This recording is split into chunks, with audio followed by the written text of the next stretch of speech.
اعوذ باللہ من الشیطان الرجیم بسم اللہ الرحمن الرحیم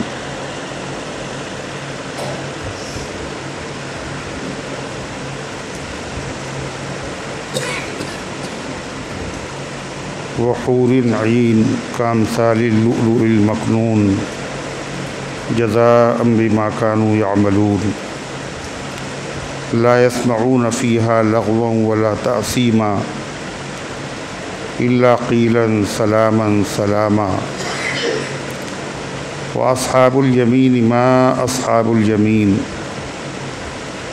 في سدر مخضود وطلح منضود وظل ممدود وماء مسكوب وفاكهة كثيرة لا مقطوعة ولا ممنوعة وفرش مرفوعة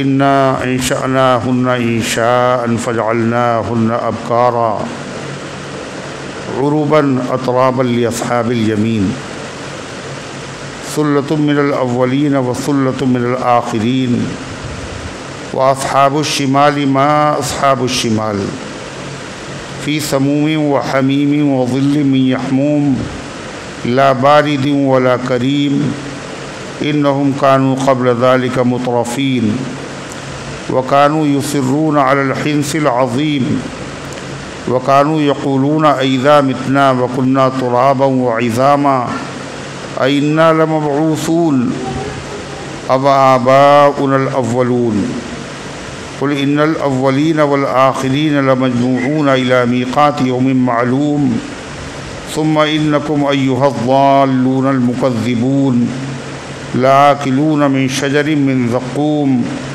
فمالئون منها البطون فشاربون عليه من الحميم فشاربون شرب الهيم هذا نزلهم يوم الدين نحن خلقناكم فلولا تصدقون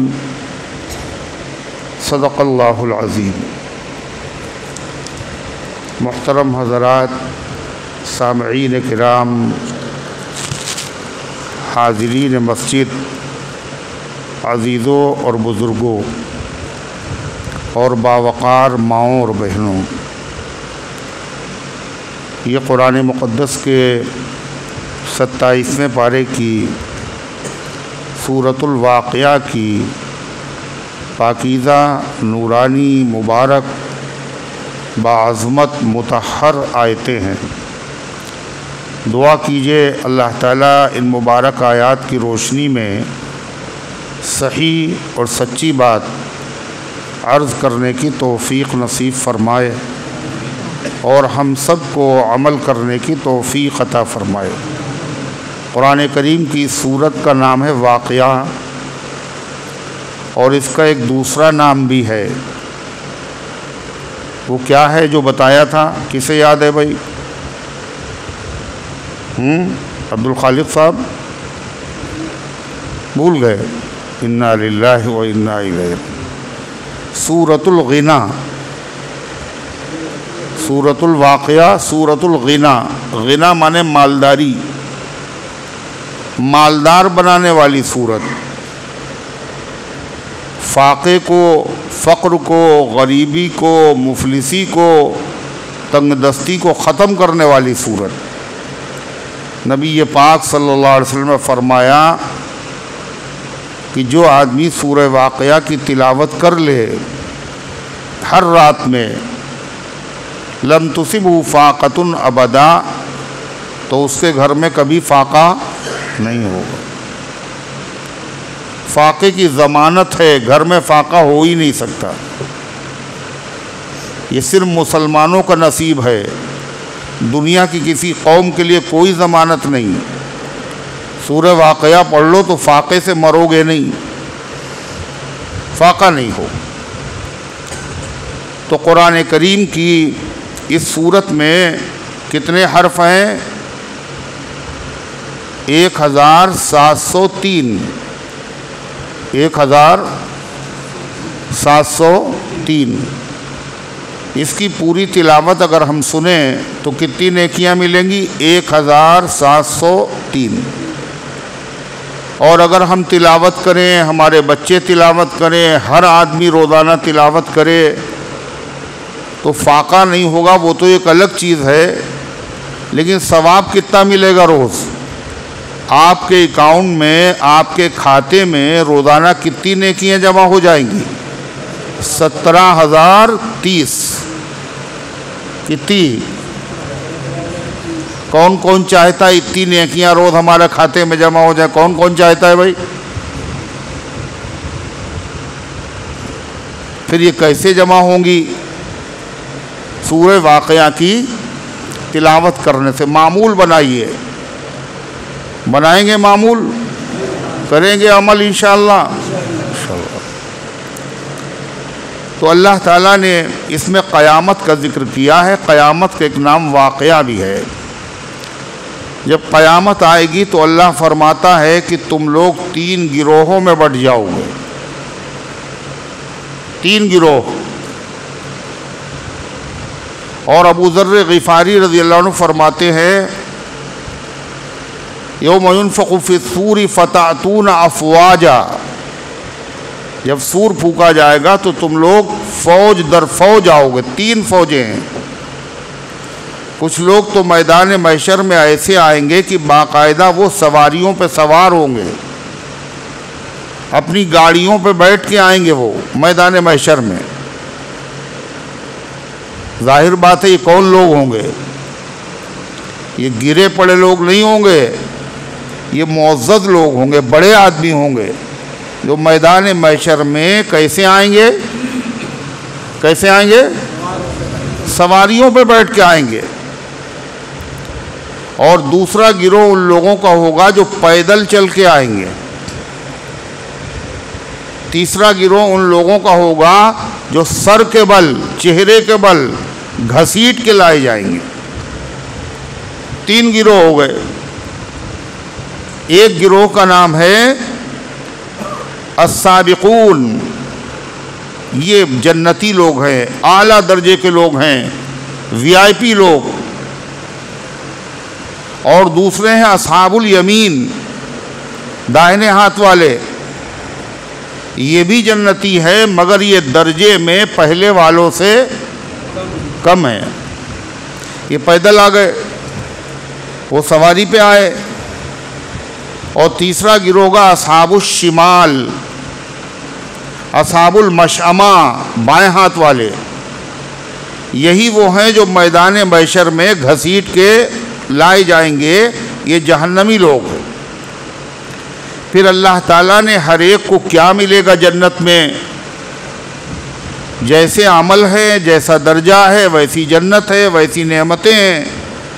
تو جو سابقون ہیں، اعلیٰ درجے کے جنتی، ان کی نعمتوں کو بیان کیا گیا تھا۔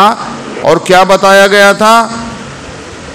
علی سرور موضونہ، وہ جنت میں ایسے تختوں پر بیٹھیں گے جو سونے کے تاروں سے بنے ہوئے ہوں گے۔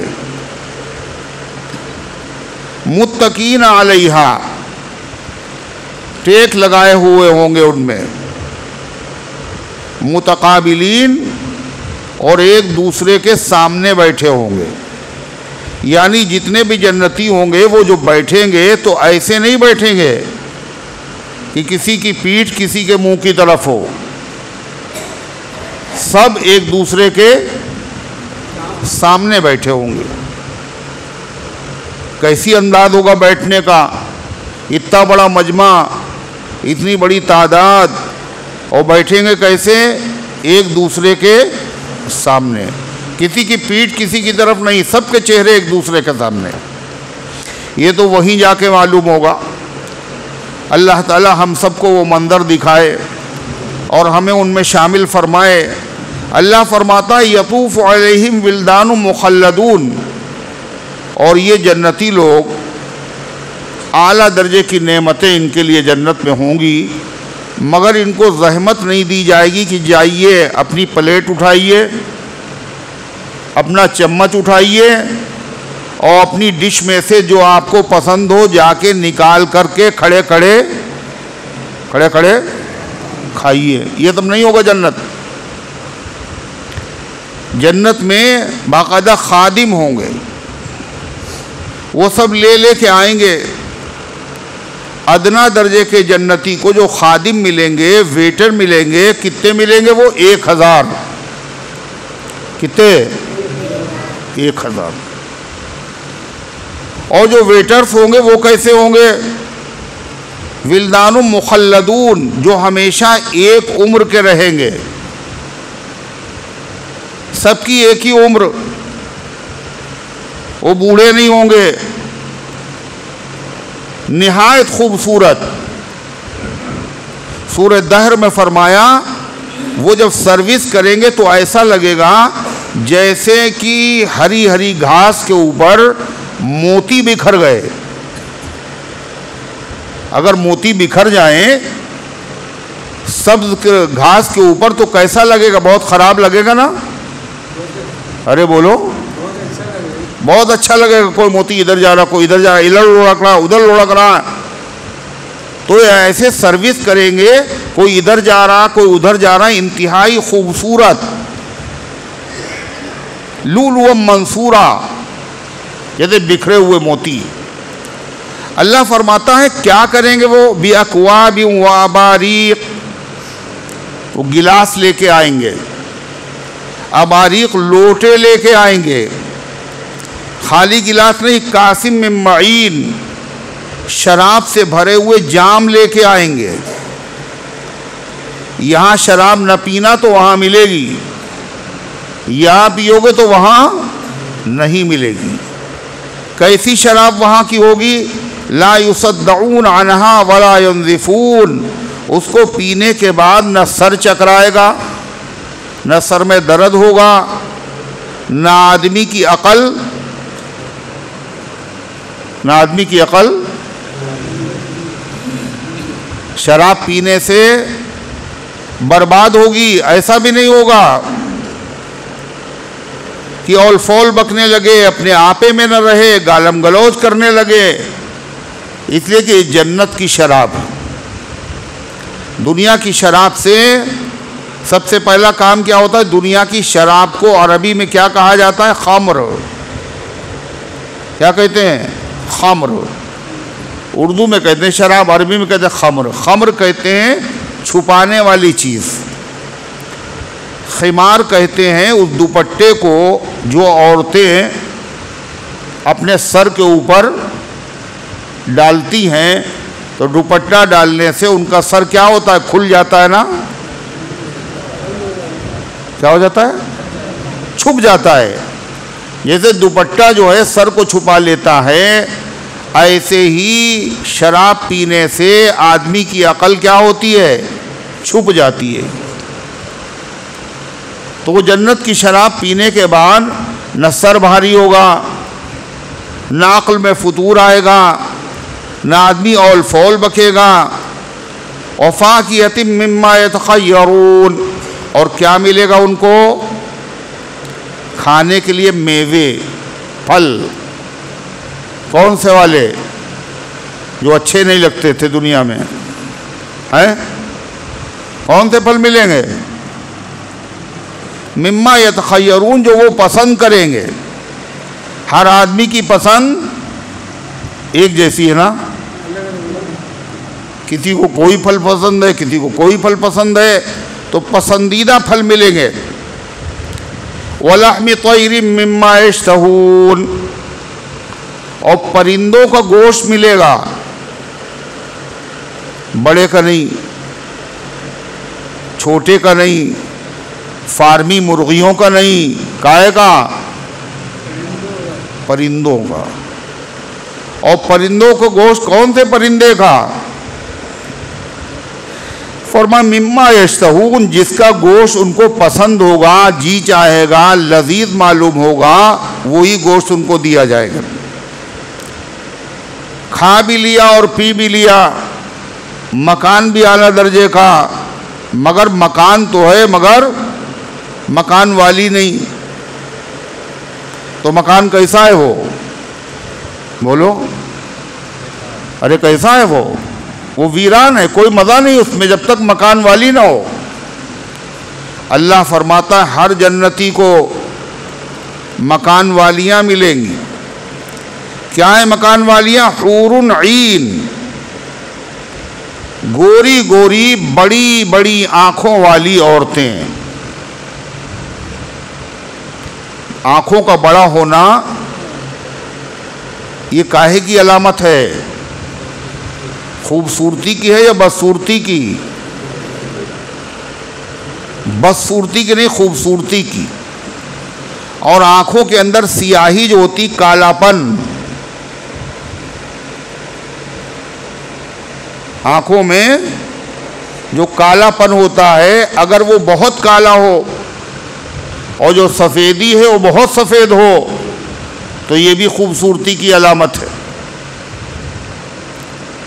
تو وہ جو عورتیں ہوں گی حور عین، بڑی آنکھوں والی بڑی خوبصورت عورتیں، کتنی خوبصورت ہوں گی؟ اللہ فرما رہا یوں سمجھو کامثال اللؤلؤ المکنون، جیسے چھپے ہوئے موتی۔ چھپے ہوئے موتی، موتی کون سے؟ ہم لوگوں نے تو یہی موتی دیکھے ہیں، سچے موتی، ہیرے اور جواہرات، جہاں لائٹ کی ضرورت ہے۔ ہیرے میں اتنی روشنی ہوتی ہے کہ جہاں لائٹ کی ضرورت نہیں پورا گھر روشن ہو جائے، یہ موتی۔ اور موتی بھی کون سے؟ چھپے ہوئے۔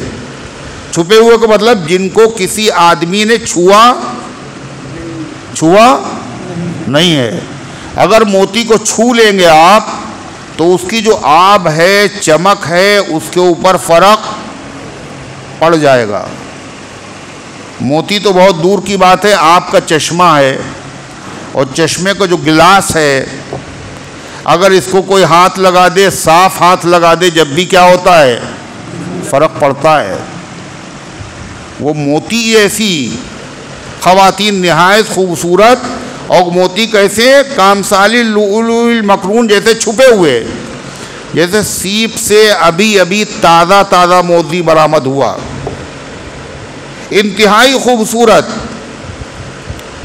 حضرت ام سلمہ رضی اللہ عنہا نے پوچھا، اور یہ عورتوں کا سوال ہوتا ہے، مردوں کو تو حوریں ملیں گی جنت میں ہیں، مگر عورتوں کو کیا ملے گا؟ ہیں؟ اور جب حوریں مل جائیں گی تو ہماری کیا قدر رہے گی؟ دنیا میں ایک بیوی ہو اور آپ اس سے کہیں ہم ایک اور نکاح کرنے جا رہے ہیں، تو کیا ہوگا پھر؟ اس کے دل پہ کیا بیتے گی؟ برداشت نہیں، گوارا نہیں۔ اور پھر حوریں جنت میں، اور حوریں بھی ایک نہیں 70 اور اتنی خوبصورت۔ تو حضور انور صلی اللہ علیہ وسلم نے فرمایا حوریں تو ہوں گی، مگر وہ حوریں ہوں گی، وہ خادمہ ہوں گی، اور عورتوں کو، بیویوں کو ملکہ بنا دیا جائے گا۔ اور جب خادم کا حسن اتنا زیادہ ہوگا تو مالک کا حسن اگر اس سے کم ہو تو پھر مزہ نہیں آئے گا۔ فرما حوروں سے زیادہ خوبصورت اللہ ان عورتوں کو بنا دے گا۔ کس کو؟ جو بیویاں تھیں دنیا میں، اگر یہ نیک ہیں، ایمان والی ہیں، شوہر بھی نیک ایمان والا ہے تو دونوں جنت میں جائیں گے۔ اگر ایک ان میں سے غیر ایمان والا ہے تو یاد رکھو جو غیر ایمان والا ہوگا وہ جنت میں نہیں جائے گا، چاہے وہ پیغمبر کا رشتہ دار کیوں نہ ہو۔ نوح علیہ السلام جنت میں اور لوط علیہ السلام جنت میں، مگر دونوں کی بیویاں ہیں۔ بھائی ذرا ان سے پوچھو، ان سے۔ ہاں بھائی کیا ہم نے کہا؟ ارے ہم نے کیا بتایا ابھی؟ انا للہ و انا الیہ راجعون۔ سامنے آ کے بیٹھیے آپ، تاکہ آپ ہمیں دیکھیں اور ہم آپ کو دیکھیں۔ اگر آپ سونے لگے تو ہم جگائیں آپ کو۔ پھر نوح علیہ السلام کہاں ہوں گے؟ جنت میں۔ لوط علیہ السلام جنت، ان کی بیویاں کہاں ہوں گی؟ کیا کہہ رہے ہو؟ اب کرے وہ بھی جنت میں نہیں ہوں گی، جنت میں یہ بھی تو کہہ رہے ہیں اٹھو مت سو جاگو۔ پیغمبر کی بیوی ہے مگر جنت میں نہیں، پیغمبر جنت میں، بیوی جہنم میں۔ کیوں؟ وجہ کیا ہے؟ بیوی ایمان والی نہیں تھی۔ اس زمانے میں ایمان والے کا نکاح غیر ایمان والے سے ہوتا تھا، اور اللہ کے نبی کی شریعت میں بھی، اسلام میں بھی ایک زمانے تک ایمان والے کا نکاح غیر ایمان والے کے ساتھ بولو ہوتا تھا۔ کب تک پتہ ہے کب تک ہوتا تھا؟ سن 6 ہجری تک۔ اللہ کے نبی نبوت کے بعد مکے میں کئی سال رہے؟ کئی سال رہے؟ وہ کچھ جانتے ہی نہیں، جیسے لگتا ہے کسی دنیا کے لیڈر کے بارے میں مسلمانوں دے، ارے جس نبی کے صدقے میں کھاتے ہو پیتے ہو جیتے ہو اس کی زندگی بھی نہیں پتہ ہے۔ نبوت ملی 40 سال کی عمر میں، اس کے بعد 13 سال رہے مکے میں اور 10 سال رہے مدینے میں، کل کتنے ہو گئے؟ 63 سال۔ 40 وہ اور 23 یہ۔ تو مکے میں 13 سال نبی بننے کے بعد بیوی کافر شوہر مسلمان، کوئی مسئلہ نہیں، ایک ایمان لے آیا ایک ایمان نہیں لایا، ساتھ میں رہ رہے۔ لیکن جب سن 6 ہجری ہجرت کی آپ نے مدینے میں 6 سال ہو گئے، اب قرآن کی آیت نازل ہوئی کسی مشرک عورت کے ساتھ نکاح مت کرو۔ مومن کا نکاح مشرک عورت سے، مشرک عورت کا نکاح مومن مرد سے کرنے کی اجازت نہیں ہے، پہلے اجازت تھی۔ تو غرضے کی نوح علیہ السلام کی بیوی پیغمبر ہیں مگر بیوی کہاں ہیں؟ کہاں؟ جہنم میں۔ کیوں؟ ایمان والی نہیں۔ ابراہیم علیہ السلام جو نبیوں کے باپ ہیں، جنت میں ابراہیم علیہ السلام کے باپ کہاں ہوں گے؟ بولو، ابراہیم علیہ السلام کے ابا کہاں ہوں گے؟ نہیں بتا رہے ہو؟ کالی ٹوپی۔ کیوں؟ اتنے بڑے نبی ان کے ابا جہنم میں؟ کہا بڑے چھوٹے سے کچھ نہیں ہوتا ہے، جنت میں جانے کے لیے ایمان کی ضرورت ہے۔ ایمان ہے تو غریب بھی جائے گا، اور ایمان نہیں ہے تو بادشاہ ہوگا وہ بھی نہیں جائے گا۔ پلسرات ایک پل ہے، یہ کاہے پہ بنا ہے؟ کاہے پہ بنا ہوگا؟ جہنم پہ۔ اور اس پل نیچے جہنم، اوپر پل، اور پل بھی کیسا؟ بال سے زیادہ باریک، تلوار سے زیادہ تیز۔ اور اس پل کے پار کر کے پھر جنت میں اگر جانا ہے تو پل سے گزرنا پڑے گا آپ کو۔ کوئی آدمی ایسا نہیں ہوگا جو اس پل کے اوپر نہ چڑھے۔ نبی، ولی، قطب، ابدال، صحابی، ہر آدمی کو اس پل کے اوپر سے گزرنا ہے۔ قرآن کہتا ہے وَإِن مِّنكُمْ إِلَّا وَارِدُهَا كَانَ عَلَىٰ رَبِّكَ حَتْمًا مَّقْضِيًّا، تم میں سے کوئی نہیں بچے گا مگر جہنم کے اوپر سے گزر ہوگا، یہ اللہ نے طے کر لیا ہے۔ اور وہاں باقاعدہ چیکنگ ہوگی، چیک پوسٹ، جہنم کے پل کے اوپر فرشتے چیک کریں گے ٹکٹ ہے، ایمان ہے یا نہیں ہے۔ اگر ایمان ہے تو آگے جانے دیں گے، اور اگر ایمان نہیں ہے تو کیا کریں گے؟ جہنم میں دھکیل دیں گے، جہنم میں دھکیل دیں گے۔ تو اللہ تعالیٰ کیا فرماتا ہے؟ بیویاں ہوں گی، کام سالیو جزام بما کانوا یعملون. یہ جو جنت کی نعمتیں ہیں یہ بدلہ ہے کاہے کا؟ جو دنیا میں عمل کرتے تھے. کیا عمل؟ کیا عمل؟ نماز پڑھتے تھے، روزہ رکھتے تھے، حج کرتے تھے، تلاوت کرتے تھے، قرات کرتے تھے، ماں باپ کا احترام کرتے تھے، قرآن و حدیث پر عمل کرتے تھے. اس کے بدلے میں کیا ملے گا؟ جنت اور جنت کی نعمتیں. اچھا یہ کتنے دن کے لیے ملے گی جنت؟ اس کی آواز کیوں کم ہوتی ہے اس کی؟ اس میں آواز بہت کم ہو جاتی ہے. بتاؤ کتنے دن کے لیے جنت؟ اچھا عمل کتنے دن کیا آپ نے؟ نمازیں کتنے دن پڑھی؟ ارے 60 سال کی عمر ہے تو پیدا ہوتے تو نماز پڑھتا نہیں آدمی، بالغ ہونے کے بعد سے جوڑو. کتنے سال پڑھی؟ 50 سال، 60 سال، 70 سال، 80 سال. تو جنت میں کتنے دن ہمیں رہنا چاہیے؟ جب عمل کا بدلہ جنت ہے تو جتنے عمل ہیں اتنے سال جنت میں رہتے. عمل 60 سال 70 سال کے اور رہیں گے ہمیشہ. یہ کیا ہے؟ یہ عمل کا بدلہ نہیں ہے. عمل کا بدلہ تو ہماری جو اللہ نے نعمتیں دنیا میں ہمیں دی ہیں، یہ ہماری کھانی جانے والی نعمتیں بھی ہمارے عمل کا بدلہ نہیں بن سکتی. بن سکتی ہیں؟ نعمتیں زیادہ ہیں، عمل کم ہے. کتنے مرتبہ منہ سے بات کی، کتنے مرتبہ آنکھوں سے دیکھا، کتنے گلاس پانی پیا، کتنے لقمے کھائے، کتنی سانس لی.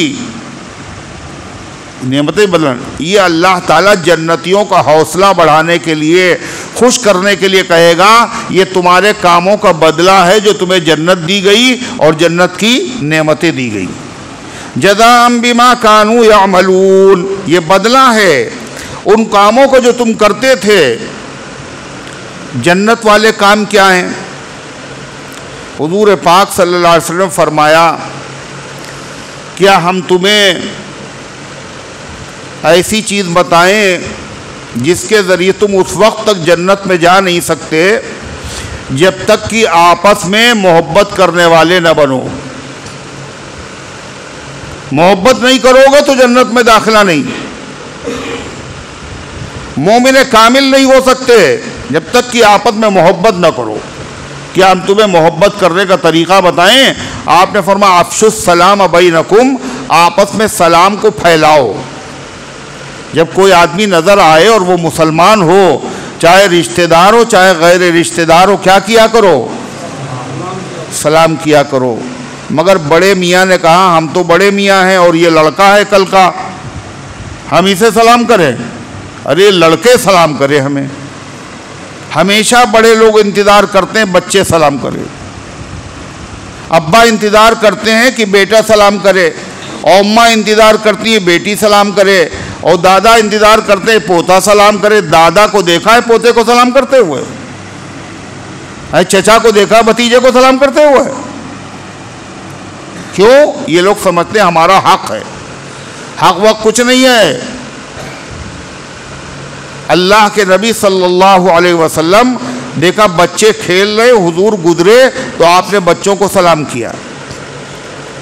آپ جب گھر میں داخل ہوئے تو آپ نے گھر والوں کو سلام کیا. نبی کی سنت ہے گھر پہ جا کے سلام کرنا. ہم لوگ ایک سنت ہمیں یاد ہے ہم لوگوں کو، کون سی؟ کھانا کھانے کے بعد میٹھا کھانا اور گھر میں جا کے سلام کرنا. یہ سنت کون کون عمل کرتا ہے اس پہ بھائی؟ ارے ماشاء اللہ، گھر پہ جا کے سلام، اس میں برکت بھی ہے، سنت بھی ہے. تو غرضے کی بڑا ہو چاہے چھوٹا ہو سب کو سلام کرنے کی ضرورت ہے. یاد رکھو کوئی کتنا بھی بڑا ہو جائے مگر اللہ کے نبی سے بڑا نہیں ہو سکتا. اللہ کے تعالیٰ کے نبی نے فرمایا محبت جبھی پیدا ہوگی جب سلام کرو، پھیلاؤ. اور سلام یہ نہیں جس کو پہچانتے اس کو سلام کیا، جس کو نہیں پہچانتے مسلمان ہے سلام کرو. مگر بڑی مشکل پیش آتی ہے اگر کبھی سلام کر لو اس آدمی کو جس کو نہیں پہچانتے ہیں تو وہ حیرت میں پڑ جاتا ہے اور وہ دیکھتا ہے بہت غور سے، انہوں نے سلام کیا، لگتا ہے یہ ہمیں جانتے ہیں، لگتا ہے یہ ہمیں پہچانتے ہیں. وہ بیچارہ کیوں؟ رواج یہی ہے، پہچاننے والے کو سلام کیا جاتا ہے. آپ نے فرمایا والسلام علی من عرفت ومن لم تعرف، سلام اس کو کرو جس کو پہچانتے ہو، جس کو نہیں پہچانتے ہو اس کو بھی سلام کرو. دوسری چیز، لوگ چاہتے ہیں جواب ہم دے دیں سلام نہ کرنا پڑے، حالانکہ بڑا گھاٹا کرتے ہیں. سلام کرنے والے کو 10 نیکیاں اور جواب دینے والے کو 1 نیکی. بتائیے کاروبار کون سا کرو گے؟ 10 روپے ملے وہ والا یا 1 روپیہ ملے وہ والا؟ کا 10 والا. اور یہاں کیا کر رہے ہیں؟ 1 والا. تو غرضے کی کیا ارشاد فرمایا اللہ تعالیٰ نے؟ جزام بما کانوا لا يسمعون فيها لغوا ولا تعصیما. اور جنت میں خاص بات اور ہوگی، نہیں سنیں گے وہاں کوئی فضول بات اور نہ گناہ کی بات. دنیا میں آدمی اگر بہت آرام سے ہے، کوئی تکلیف نہیں ہے اسے، اللہ کا دیا ہوا سب کچھ ہے، مگر وہ پڑوسیوں سے بہت پریشان ہے.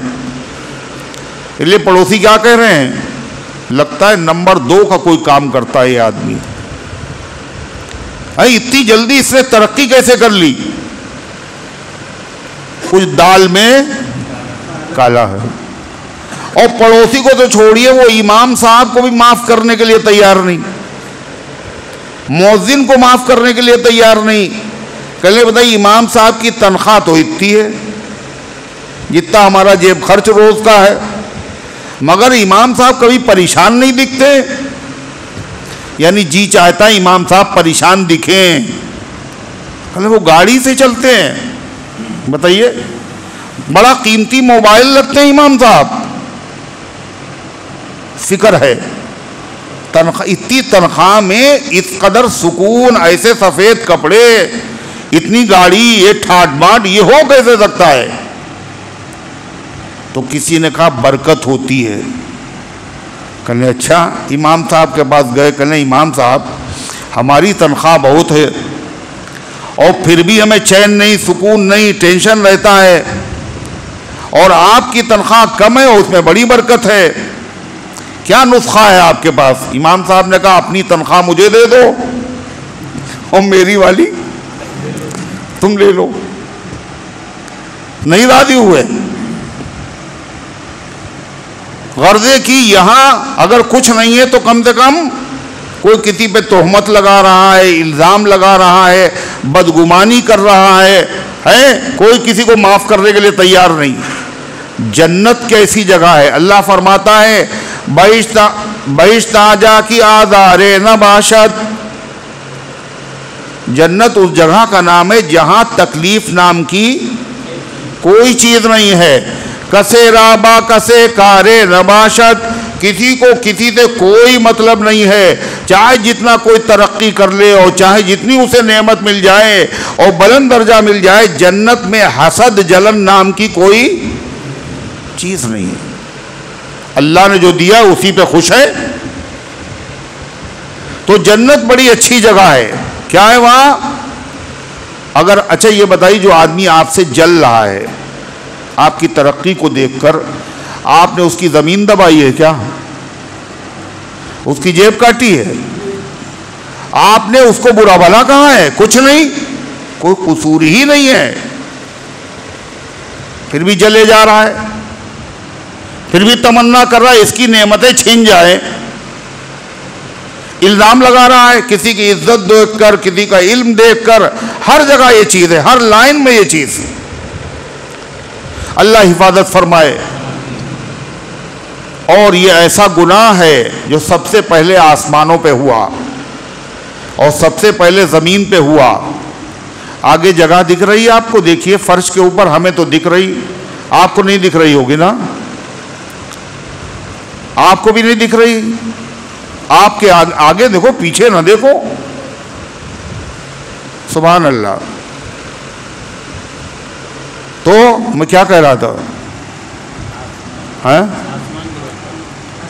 پہلا گناہ جو آسمانوں پہ ہوا اور پہلا گناہ جو زمین پر ہوا وہ کون سا ہے؟ حسد۔ آسمان پر سب سے پہلے کس نے حسد کیا؟ ابلیس نے۔ کس پہ؟ آدم علیہ السلام پر۔ کا سجدہ کرو، مٹی سے اللہ نے بنایا اور ان کے آگے سجدہ کرایا جا رہا ہے۔ اور زمین پر آدم کے 2 بیٹوں میں سے ایک نے دوسرے بیٹے پہ حسد کیا، قابیل نے حابیل پر حسد کیا اور قتل تک کر ڈالا۔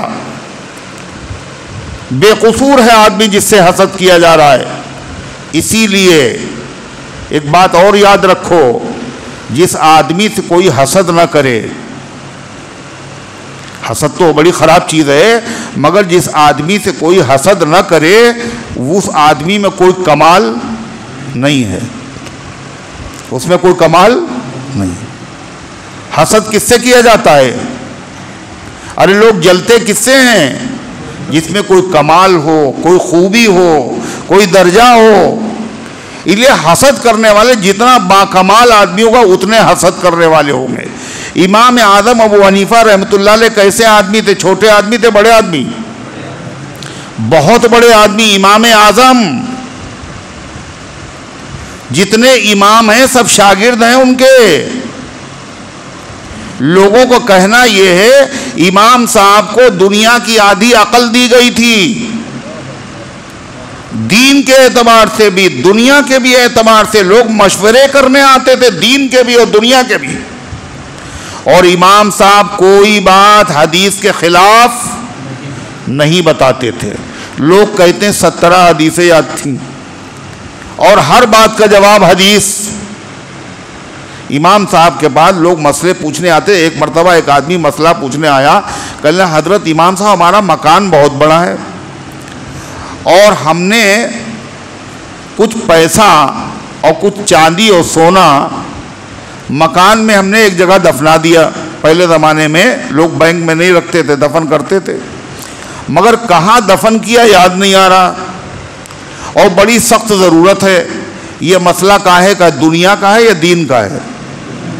بولو، دنیا کا ہے۔ امام صاحب سے پوچھنے آئے۔ آج اگر کوئی آدمی کسی مولوی سے پوچھنے آئے وہ کیا کہے؟ ہم کیا جانے؟ امام صاحب نے کیا کہا؟ دیکھو ایسا ہے، 2 رکعت نماز پڑھو قاعدے سے، اور یاد آ جائے تو توڑنا نہیں، قاعدے سے پڑھنا نماز۔ خیر وہ گیا اور اس نے نماز کی نیت باندھی اور تھوڑی دیر میں اسے یاد آ گیا، اس نے اپنا مال نکال لیا اور امام صاحب سے بتایا کہ مجھے مل گیا۔ تو شاگردوں نے کہا حضرت یہ آپ نے جو بتایا ہے کون سی حدیث سے بتایا ہے؟ کوئی دلیل ہے آپ کے پاس یا آپ نے ایسے ہی بتا دیا؟ کہنے حدیث سے بتایا ہے۔ کیا حدیث ہے؟ کہا حدیث میں جب آدمی نماز پڑھتا ہے تو شیطان آتا ہے اور بہکاتا ہے، اور کیا کہتا ہے؟ اذکر قضا اذکر قضا، فلاں بات یاد کرو، فلاں بات یاد کرو۔ جو باتیں باہر یاد نہیں آتی وہ سب نماز میں یاد ہوتی۔ ہم نے کہا اس کو یاد دلائے گا وہ؟ تو امام صاحب تو بڑے عجیب و غریب آدمی تھے۔ ان سے ایک خاتون نے یہ کہا کہ امام صاحب ہمارا شوہر جو ہے بہت جلالی ہے اور بہت غصے والا ہے، اگر ہم اس سے کہتے ہیں راشن ختم ہو گیا تو گالیاں بکتا ہے، اور اگر نہیں بتاتے راشن ختم ہوا جب بھی گالی بکتا ہے۔ بتائیے میں کیا کروں؟ یہ دنیا کا مسئلہ ہے دین کا؟ دنیا کا۔ تو کہنے لگے امام صاحب، کہنے لگے جب ختم ہو جائے تو اسے بتاؤ نہیں، جس بوری میں راشن ہے وہ بوری اس کے سامنے جھاڑ دینا۔ اب اس نے جو بوری جھاڑی تو کیا کہتا ہے؟ لگتا ہے ابو حنیفہ سے تم پوچھ کے آئی ہو، لگتا ہے کہ تم امام حنیفہ سے پوچھ کے آئی ہو۔ تو امام اعظم ابو حنیفہ رحمۃ اللہ علیہ